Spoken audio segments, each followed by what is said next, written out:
So you have you're coming to in January to do a master class for us on the intersection between IFS and psychosis and Yeah. how we use IFS to work with psychosis or parts that present in that particular way.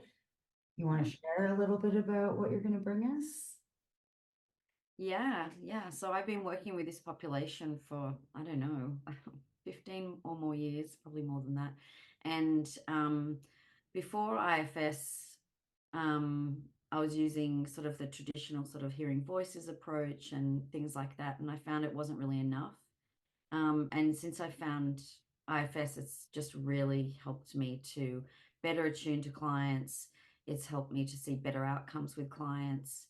Mhm. And so the thing that I'm really hoping from the masterclass is that people will go away with a few things. First of all, an understanding of um, the the protective type of system in a person who uses what I call metaphoric language, and also visions, voices, and other non-ordinary experiences in order to protect the person's system. Mhm. So the first part will be a little bit of an overview of what I see as the protective functions of that kind of system of, there's a whole system of protectors committed to that way of it's a communication strategy to the outward world because the person doesn't feel safe. Mhm. So so the first bit is a little bit about the system, how it's set up that way, why it's set up that way. The second bit's about how do we as IFS therapists hold our seat?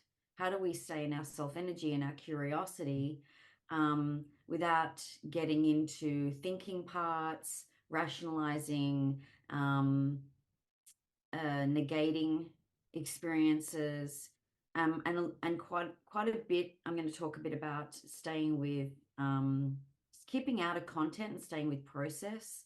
And Mhm. I'm not meaning just pure IFS process because you can't necessarily do the 6Fs, but you can do some other stuff. Mhm.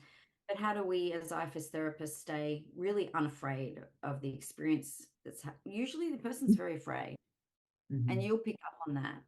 And so that can be something that makes our parts go, uh-oh.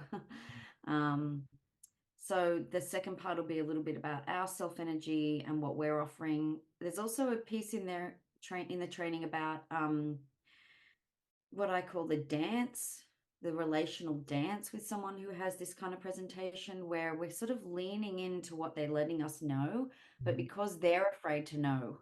So essentially, the presentation is a bunch of exiles and some other protectors as well who Mhm. want something known in the system, and a whole heap who are afraid for the person to know as well as the therapist to know. So, um, our job as IFS therapists is to lean into the pieces that are being offered as I want you to know this. And then when the other parts go, hell no, no, we don't want you, well, we don't want to know that, let alone you know that, Stephanie. No, how did that end up even being said? We Mhm. go, let's back out of there. Let's just let that go for a minute. And no, it'll come back because it's just a protector. And you can't necessarily confront that protector, by the way, Mhm. um, because there's a lot of things that in the early safety making stages have to be denied. So there's this beautiful dance of moving towards, pulling back, and going, I'm here. I'm here in this place that needs you. I'm hearing you need me to like let that go for now.